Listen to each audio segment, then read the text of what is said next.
बच्चों, आज हम कक्षा 8 की गणित से अध्याय 2 का प्रश्नावली 2.2 हल करेंगे।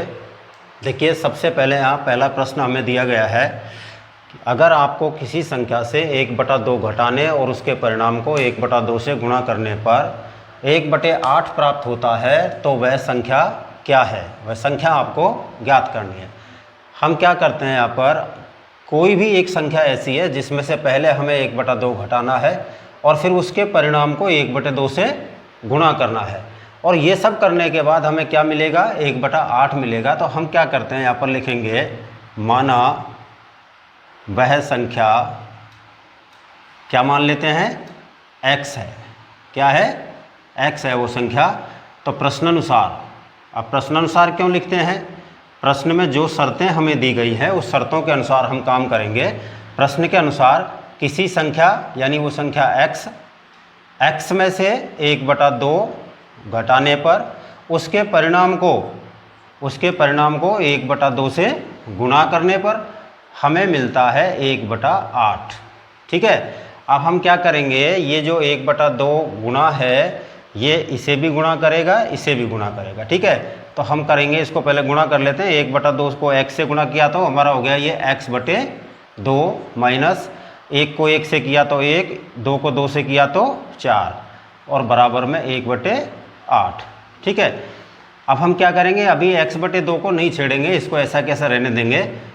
x/2 बराबर माइनस का 1/4 जो है इसे हम दूसरे पक्ष में ले जाएंगे, RHS साइड में ले जाएंगे। तो देखो 1/8 प्लस 1/4, माइनस का था उधर जाएगा तो प्लस का हो गया। ठीक है। अब हम क्या करेंगे, x/2 बराबर इन दोनों का हम ले लेते हैं एलसीएम। बड़ी संख्या जो होती है वही एलसीएम होती है, लेकिन तब होती है जब दूसरी संख्या उसको पूरी बार विभाजित करे। ठीक है। 4 इसको 2 बार पूरा विभाजित करता है, इसलिए बड़ी संख्या को एलसीएम मान लेते हैं। ठीक है। अब 8 का भाग हमने इसमें दिया, कितनी बार गया, 1 बार, और 1 को 1 से गुणा किया तो 1 आएगा। ठीक है। 4 का भाग इसमें दिया, 2 बार गया, 2 को 1 से गुणा किया तो 2। ठीक है। अब आगे देखिए क्या हो गया हमारा, x/2 बराबर 2 और 1 3/8। ठीक है भाई। अब यहाँ देखिए x, अब हम इस 2 का सॉल्यूशन करेंगे। x के नीचे ये भाग में है तो भाग वाली संख्या आपको बताया था पिछले वीडियो में, पिछले अध्याय में हमने जब पढ़ा था 2.1 में, तो आपको बताया था कि जब कोई भाग वाली संख्या पक्ष से दूसरे पक्ष में जाती है तो वो आगे जाके गुणा हो जाती है। तो अब यहाँ क्या करेंगे, x बराबर 3/8 इंटू भाग है इसलिए इंटू क्या, 2। ठीक है। अब ये हुआ भी क्यों, क्योंकि ये 2/1 है तो 2/1 इसको 1/2 है ना, 1/2 है, 1/2 को वहाँ करेंगे तो 2/1 हो जाएगा। 1 आप लगाएं तो ठीक है, नहीं लगाएं तो भी कोई दिक्कत नहीं, इसको हम केवल 2 रखेंगे यहाँ पर। अब देखिए 2 से ये कितनी बार कट गया, 4 बार। अब आपके पास क्या बचा है, आपके पास बचा है x की पावर, x की वैल्यू क्या आएगी, ऊपर बचा है आपके पास 3, नीचे बचा है 4। ठीक है। तो ये आपका x बराबर 3/4, ये आपका उत्तर हो गया। ठीक है। इस प्रकार से आपको ये सवाल करना है।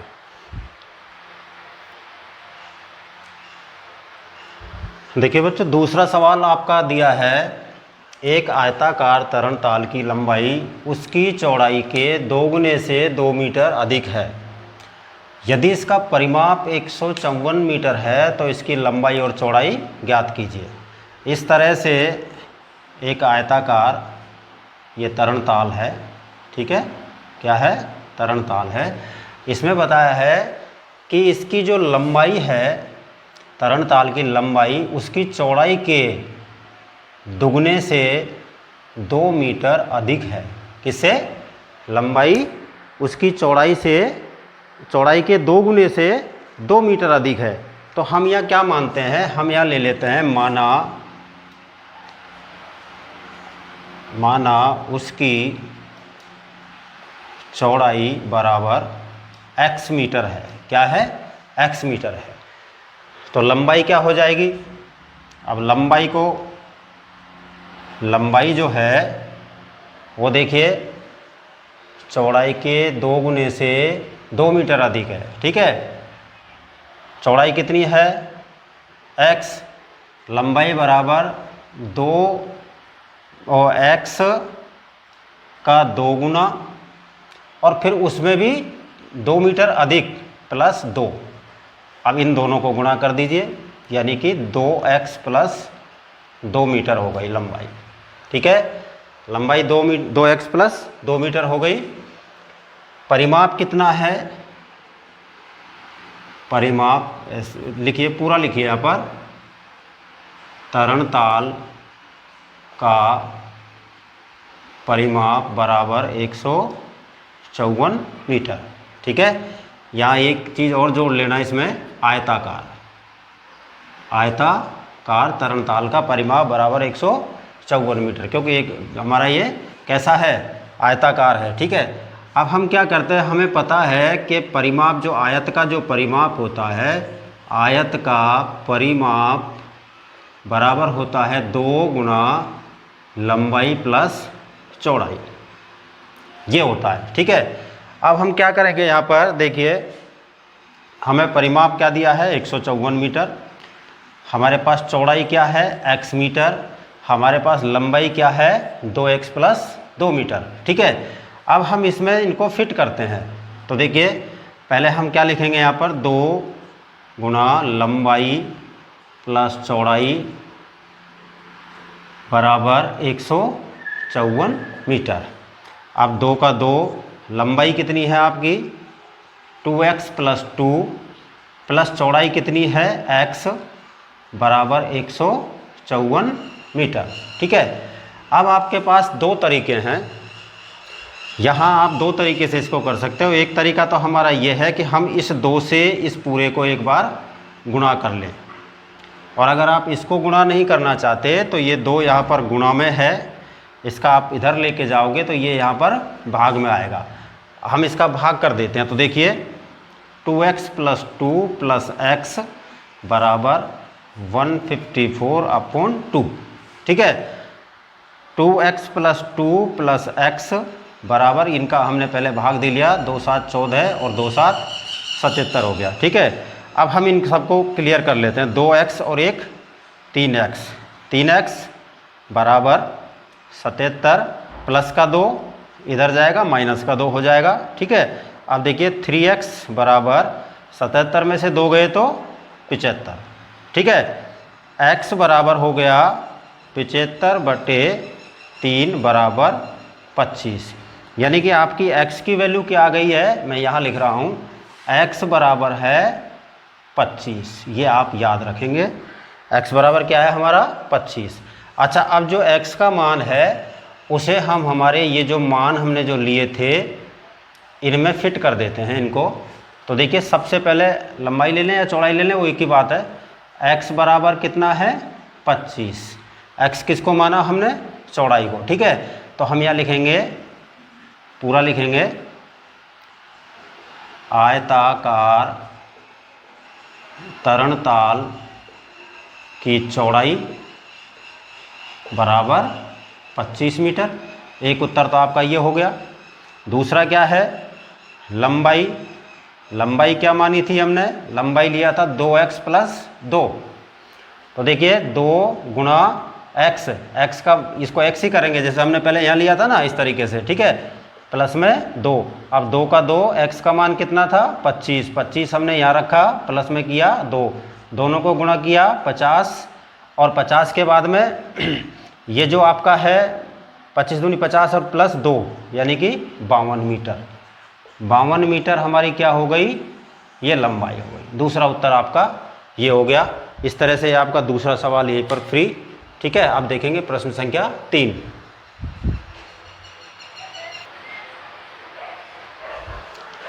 देखिए बच्चों, अब अपना सवाल शुरू होता है 3। एक समद्विबाहु त्रिभुज है जिसका आधार है 4/3 सेमी तथा उसका परिमाप है 4 सही 2/15 सेमी। उसकी दो जो बराबर भुजाएं हैं उनका माप ज्ञात कीजिए। देखिए जो इस तरह से एक हमारा समद्विबाहु त्रिभुज है। ठीक है, समद्विबाहु त्रिभुज है ये हमारा। ठीक है, इस तरह से ये दोनों भुजा इसकी बराबर हैं। ये जो आधार है, ये आधार कितना बताया हमें, 4/3 सेमी बताया गया है। तो हमें इन दोनों भुजाओं की इनकी माप हमें ज्ञात करनी है। और इसका जो परिमाप है, इसका परिमाप कितना दिया है, परिमाप है हमारा 4 सही 2/15 सेमी, यानी कि 15 चौका 60, 2 62/15 सेमी, ये इसका परिमाप है। ठीक है, अब हम क्या करते हैं, हमारे पास दोनों भुजाओं में से कोई सी भी भुजा नहीं है, लेकिन हमें ये ज़रूर पता है, क्योंकि दो भुजा होती तो हम तीसरी भुजा परिमाप में से तो उनको घटा लेते, लेकिन हमें तो दोनों भुजाओं में से किसी का भी पता नहीं है। तब हम यहाँ क्या करेंगे, माना दोनों समान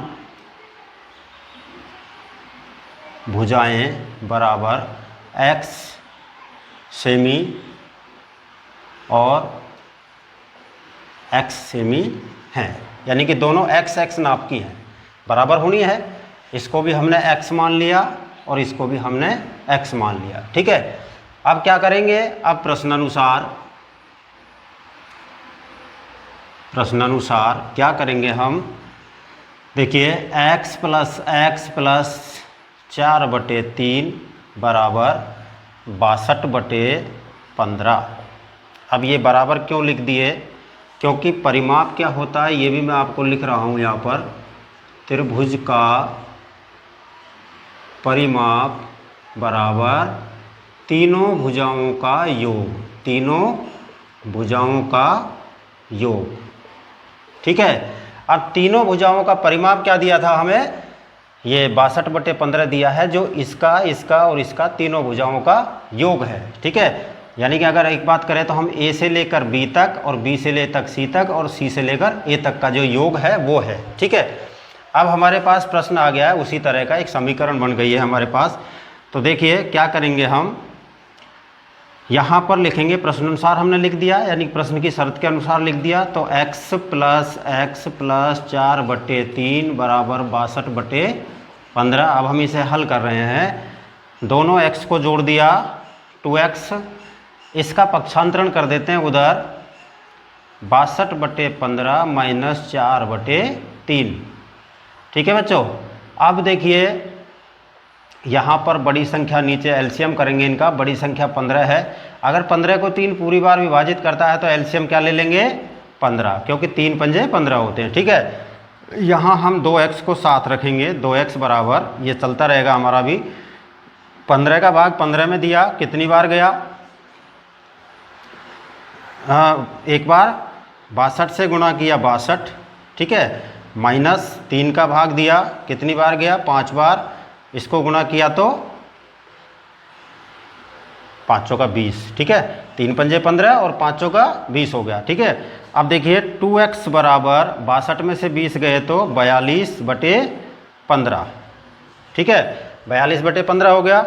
अब 2x का मान है हमारा 42/15, तो एक x का मान क्या होगा, गुणा में है, भाग दिएगा आगे जा करके, x बराबर 42/15 और बटे में 2, यानी कि गुणा 1/2। ठीक है, 2 से इसे काट दिया हमने, कितनी बार, 21 बार। ठीक है, 21 बार कट गया, ऊपर क्या बचा आपके पास, 21 से कम 21 और नीचे बचेगा आपके पास 15, यानी कि x बराबर 21/15। अब ये भी अभी कट जाएंगे, 3 से काट देते हैं, 3 7 21 और 3 पंजे 15। ठीक है, यानी x बराबर 7/15। इसको भी अभी हम हल करेंगे तो 5 एकम 5 और बच गए 2, 1 सही 2/5 सेमी। ये प्रत्येक दोनों समान भुजा जो है ना, यहाँ लिखेंगे हम, दोनों समान भुजाओं की माप क्रमशः 1 सही 2/5 और 1 सही 2/5 है,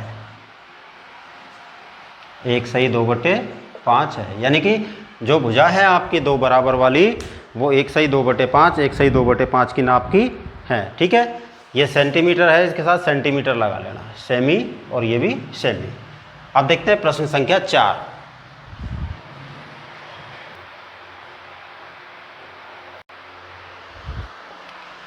देखिए बच्चों, चौथा सवाल दिया है हमें, दो संख्याओं का योग 95 है, यदि एक संख्या दूसरी संख्या से 15 अधिक है तो दोनों संख्याएं ज्ञात कीजिए। यहाँ पर क्या दिया है हमें, सॉल्यूशन लिख रहे हैं इसका, दोनों संख्याओं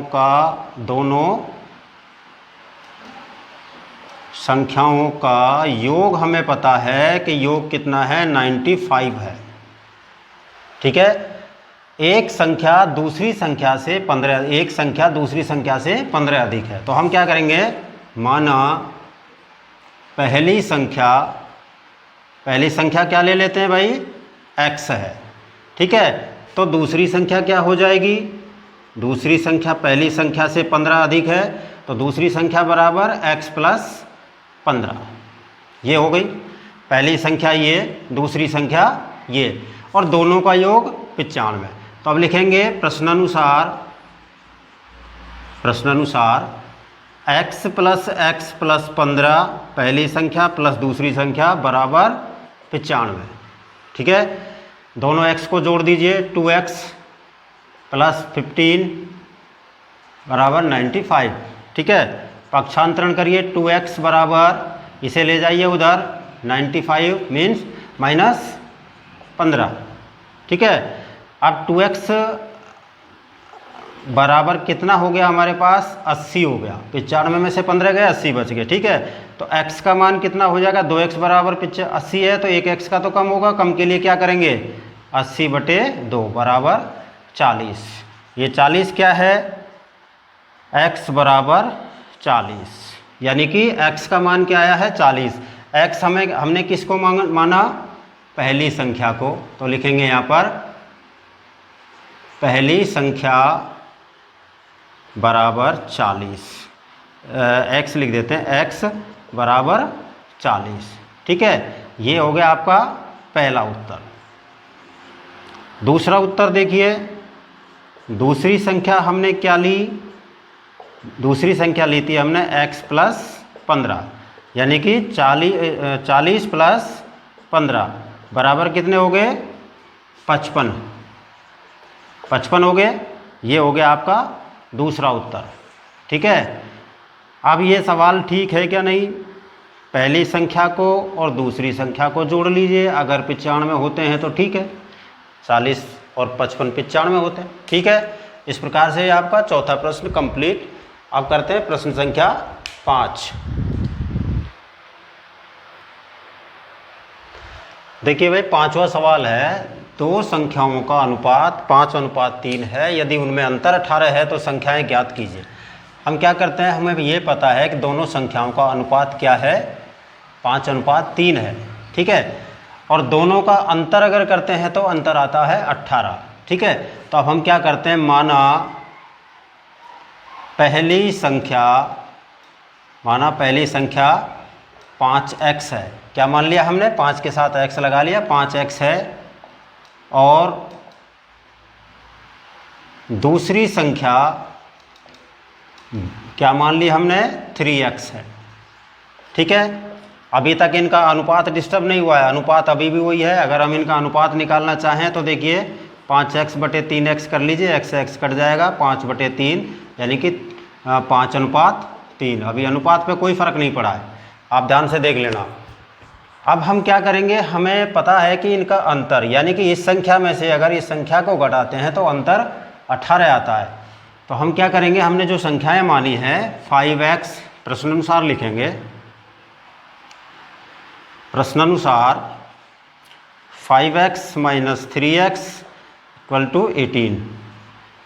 ठीक है, आगे देखिए, 5x में से 3x गए तो कितने बचे भाई, 2x बराबर 18, x बराबर 18/2 बराबर 9, यानी कि x का मान कितना आ गया हमारा, 9 आ गया है। ठीक है, x का मान आया हमारा 9।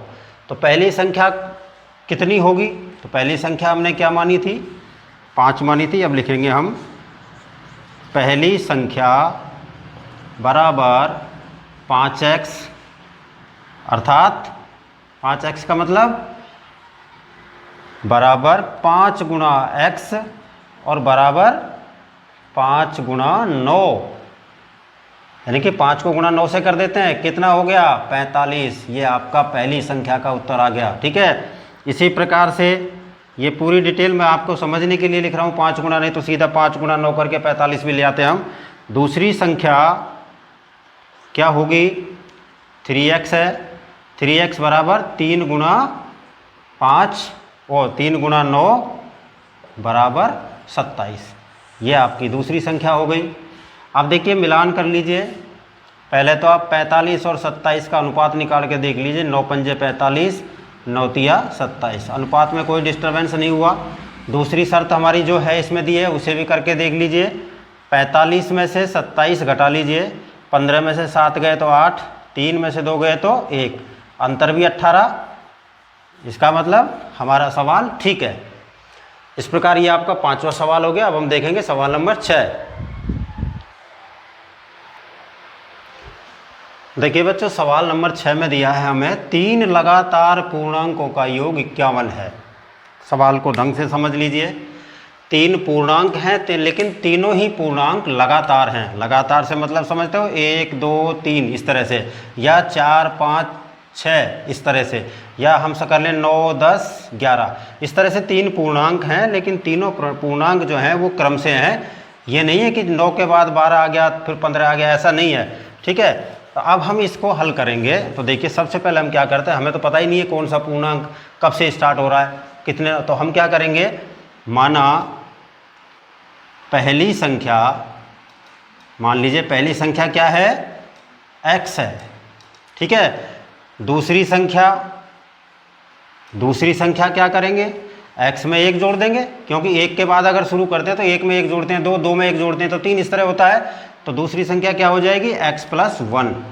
ठीक है, इसी प्रकार तीसरी संख्या क्या हो जाएगी भाई, तीसरी संख्या हो जाएगी x + 1 + 1 या सीधा x + 2। तो ये हमारी 3 संख्या हो गई हैं, और इन तीनों संख्याओं का जो योग है वो योग क्या है 51। अब हम लिख देते हैं यहाँ पर प्रश्नानुसार, यानी कि जो प्रश्न की शर्त है उस प्रश्नानुसार पहली संख्या प्लस दूसरी संख्या प्लस तीसरी संख्या, पहली संख्या प्लस दूसरी संख्या प्लस तीसरी संख्या बराबर 51, यानी कि तीनों संख्याओं का योग 51 है। अब देखिए साधारण समीकरण हो गया हमारे पास।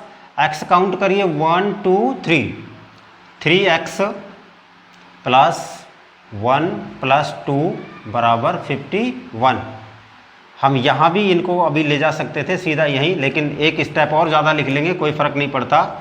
3x बराबर 51 -1 और -2, भाई प्लस का 1 था RHS में जाएगा माइनस, प्लस का 2 था RHS में जाएगा तो माइनस। ठीक है, अब देखिए 3x बराबर 51 माइनस माइनस के दोनों माइनस के 3 हो गए -3, तो 3x बराबर 51 में से 3 कम करेंगे तो 48, और 3x बराबर x बराबर 48/3, गुणा में है भाग देगा यहाँ करके, 3 से इसे काट दीजिए, 3 एकम 3 बचा 1 और 3 से की 18, यानी कितनी बार काट दिया इसने इसको 16 बार। तो हमारे पास क्या बचेगा यहाँ x बराबर बचेगा 16, यानी कि जो पहली संख्या है वो क्या है 16 है। हमने पहली संख्या किसको माना था x को। अब हम यहाँ लिखेंगे इनकी डिटेल पूरी। देखिए पहली संख्या क्या लिखेंगे हम, पहली संख्या x बराबर 16, x माना था और x का मान क्या है 16। ठीक है, दूसरी संख्या क्या हो गई, बराबर x + 1, यानी कि 16 + 1 बराबर 17 क्रम में है। तीसरी संख्या क्या हो जाएगी, x + 2, यानी कि 16 + 2 बराबर 18, 16 17 18।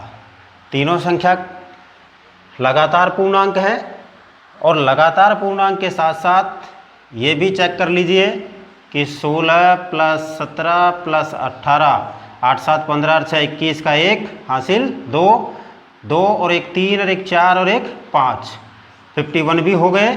इसका मतलब सवाल हमारा बिल्कुल सही तरीके से हुआ है। ये आपको चेक करना होता है। ये सवाल क्या होते हैं, ये हम हमारे उत्तर की जांच स्वयं भी कर सकते हैं कि सवाल ठीक है। मैं आपको इसलिए बताता जा रहा हूँ, मुझे पता है सवाल ठीक है, लेकिन ये प्रक्रिया सिर्फ इसी वजह से आपको करके बताई जा रही है कि आप एक स्टेप और एडवांस में चलें।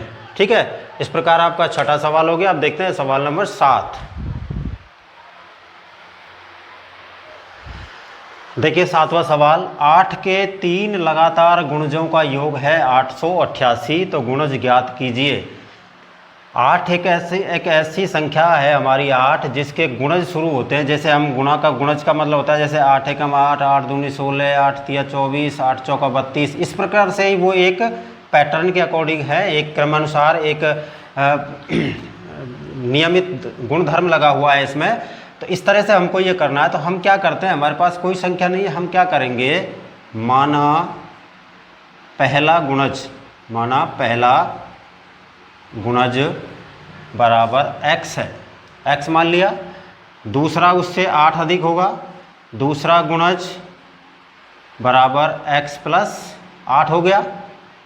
और तीसरा गुणज क्या हो जाएगा, तीसरा गुणज हो जाएगा हमारा x प्लस 16, यानी कि पहला गुणज x को मान लिया 1, 8, 16 क्रमानुसार चल रहे हैं। अब हम करेंगे वही हमारा तरीका, प्रश्नानुसार तीनों गुणजों का योग, यानी कि x plus 8 plus x plus 16 बराबर 888।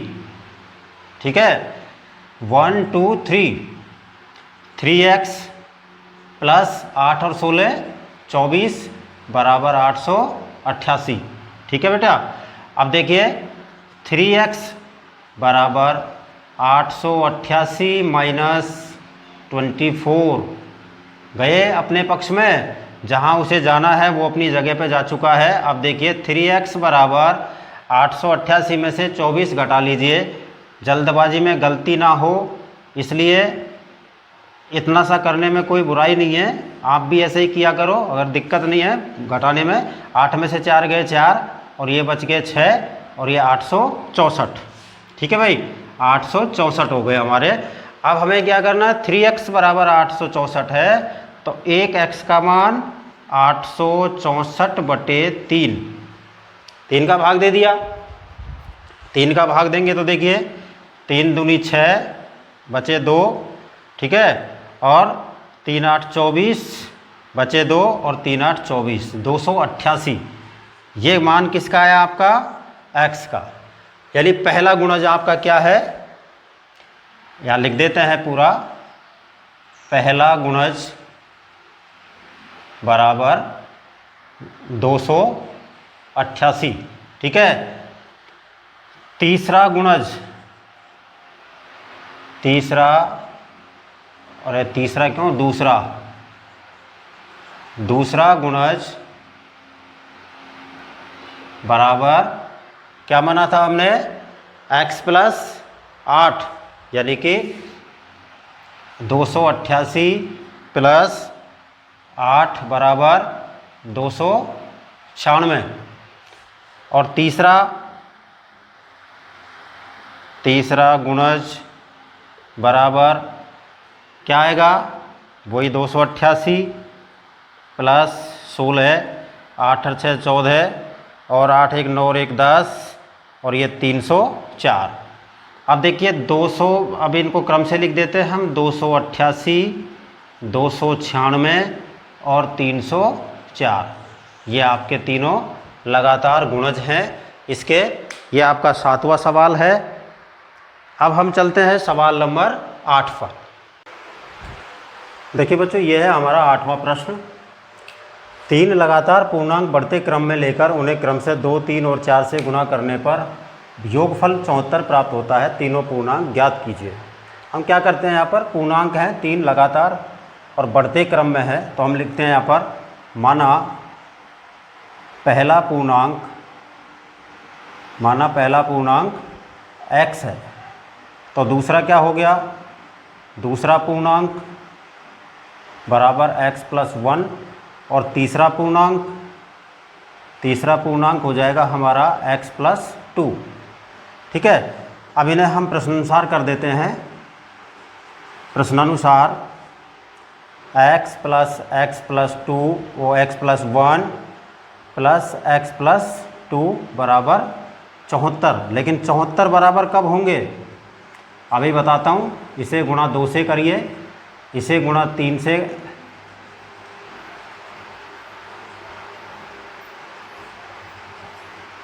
इसे गुणा 3 से करिए और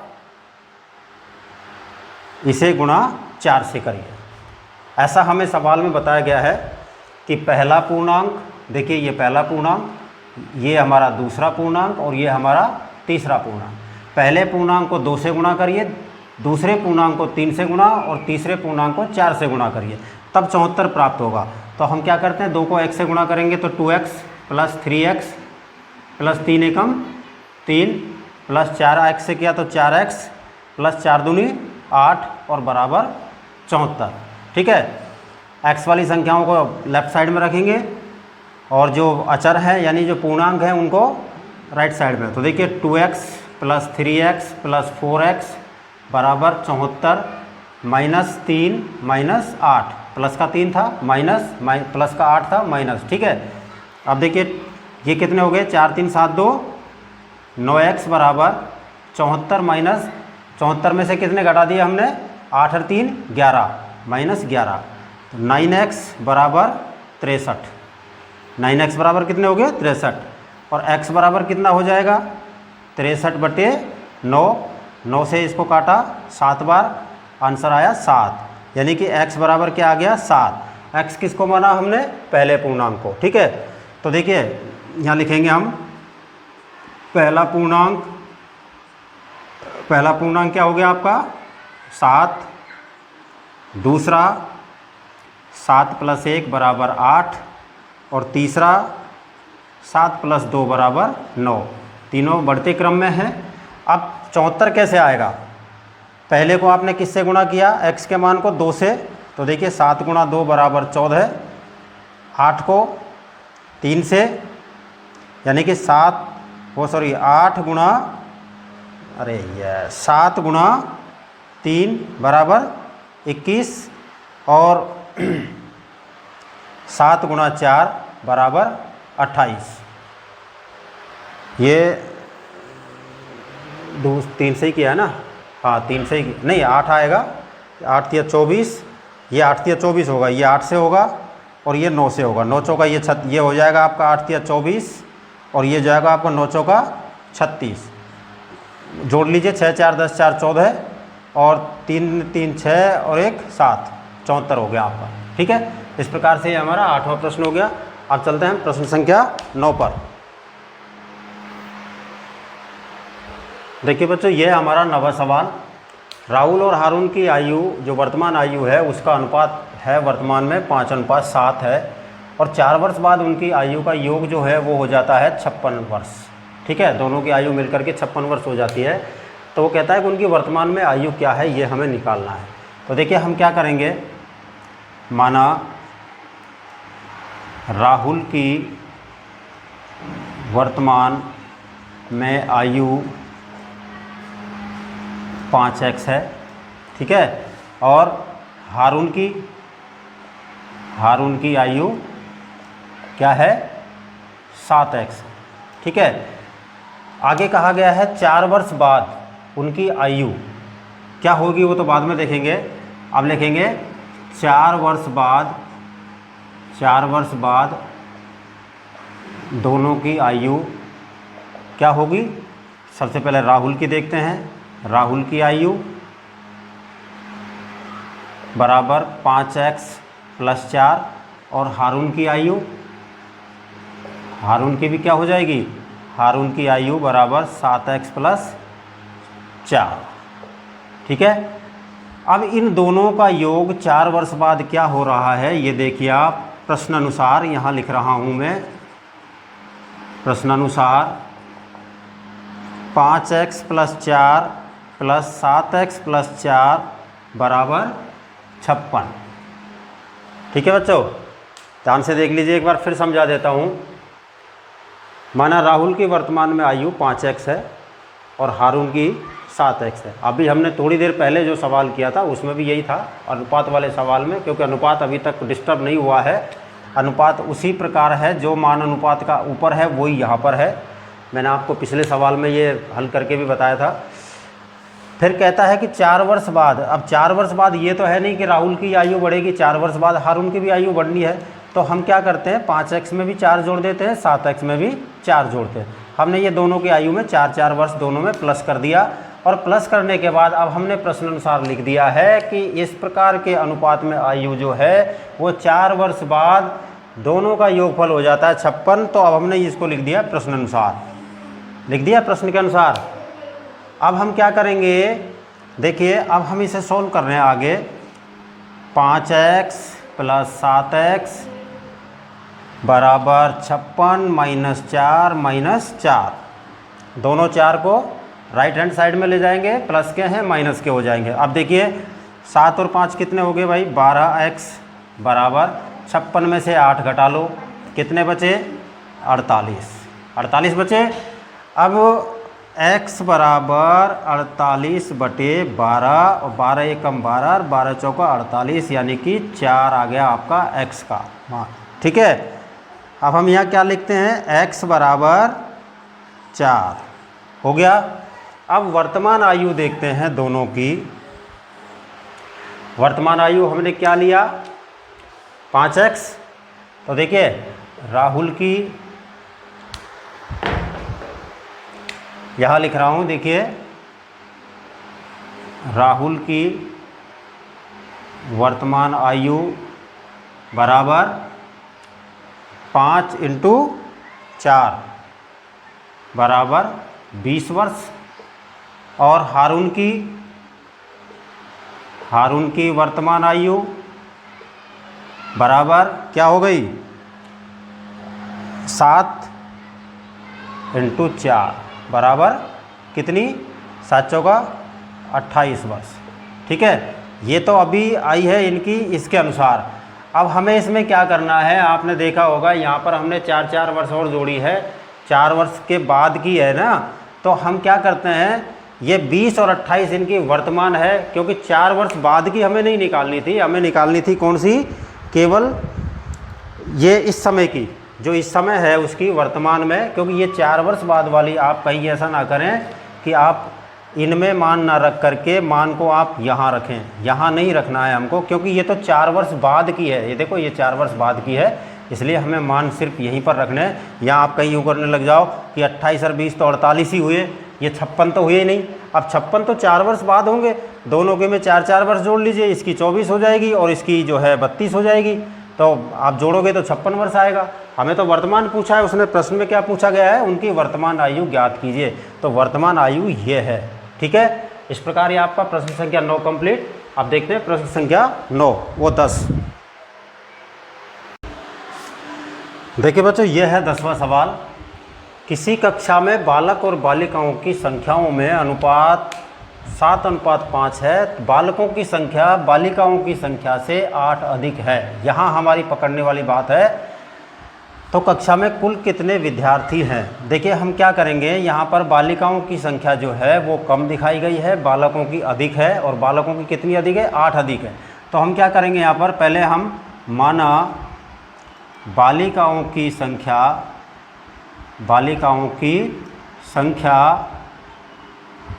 x है। ठीक है, तो बालकों की संख्या कितनी हो गई, बालकों की संख्या 8 अधिक है, यानी x + 8, ये बालक और ये बालिका। और अनुपात क्या है, अनुपात दिया है हमें 7:5। समझ गए, अभी थोड़ी देर पहले भी बताया 7:5 का मतलब है 7/5। तो हमें क्या करना है, 7 कौन है, बालक, और 5 कौन है, बालिका। मैं आपको समझा रहा हूँ, देखना तरीका। मैं इसी प्रकार से सवाल को यहाँ जमा रहा हूँ। हम लिखेंगे अब यहाँ पर प्रश्न अनुसार 8x x प्लस 8 बटे x बराबर है 7/5। बालकों का अनुपात, बालिका और बालिकाओं का अनुपात ये समान नहीं है। इस प्रकार से अगर हम इनको उस प्रकार से लिखते, देखिए ये समान कब होगा, जब ये इससे गुना होगा, ये इससे क्रॉस मल्टीप्लाई होंगे, तब ये इस बराबर होंगे। ये मत सोचना कि इसको, ये तो अभी भी ऊपर वाले तो फिर भी ज़्यादा हैं, ये नीचे वाले कम है, फिर ये बराबर क्यों हो गए। यहाँ लिखने का मतलब है कि ये वज्र गुणा होंगे यानी क्रॉस मल्टीप्लाई होंगे, तब ये ऑटोमेटिकली समान हो जाएंगे। अब हमें क्या करना है, अब हमें इनको हल करना है। तो देखिए इसको इससे गुणा कर दीजिए और इसको इससे गुणा कर दीजिए, ठीक है। यानी कि x प्लस 8 इंटू 5 और बराबर x इंटू 7, ठीक है। 5x प्लस 40 और इधर कितने हो गए 7x, टोटल कितने हो गए 7x, ठीक है। अब देखिए 5x बराबर 5x माइनस, उसको इधर ले आइए, माइनस 7x और इधर ये जाएगा तो ये किसका हो जाएगा माइनस का 40, ठीक है। 5x को घटा दीजिए 7x में से, माइनस का 2x और बराबर यहाँ कितना हो गया माइनस का 40। अब x बराबर क्या हो जाएगा, x बराबर होगा हमारा -40 बटे -2, 2 से इसे काट दिए, माइनस से माइनस कट गया 20 उत्तर आया आपका x बराबर। x किसको माना आपने, बालिकाओं को, तो हम ये लिखेंगे बालिकाओं की संख्या बराबर x बराबर कितनी आई है 20। एक उत्तर तो आपका ये हो गया। और बालकों की संख्या बराबर x प्लस 8 यानी कि 20 प्लस 8 बराबर 28, ये दूसरा उत्तर। बालकों फेयर में उत्तर लिख लीजिए, बालकों की संख्या बराबर 28 और बालिकाओं की संख्या हो गई आपकी 20। देख लीजिए बालिकाओं की संख्या से बालक 8 ज़्यादा हैं, बस यही हमें संतुष्टि हो जाती है कि हमारा सवाल ठीक है। ओके, अब चलते हैं प्रश्न संख्या 11 पर।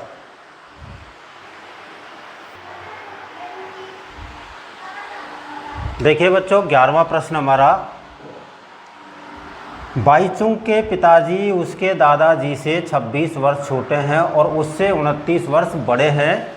यदि तीनों की आयु का योग 135 वर्ष है तो उनकी अलग अलग आयु ज्ञात कीजिए। हम यहाँ क्या करेंगे, सबसे पहले हम ये देखते हैं कि बाईचुंग जो है, बाईचुंग के पिताजी उसके दादाजी से 26 वर्ष छोटे हैं, यानी कि बाईचुंग का पिताजी और बाईचुंग के दादाजी। लेकिन बाईचुंग से उसके जो पिताजी हैं वो 29 वर्ष बड़े हैं और बाईचुंग के पिताजी से उसके दादाजी 26 वर्ष छोटे हैं, वो 26 वर्ष बड़े हैं, छोटे का मतलब बड़े हैं, ठीक है।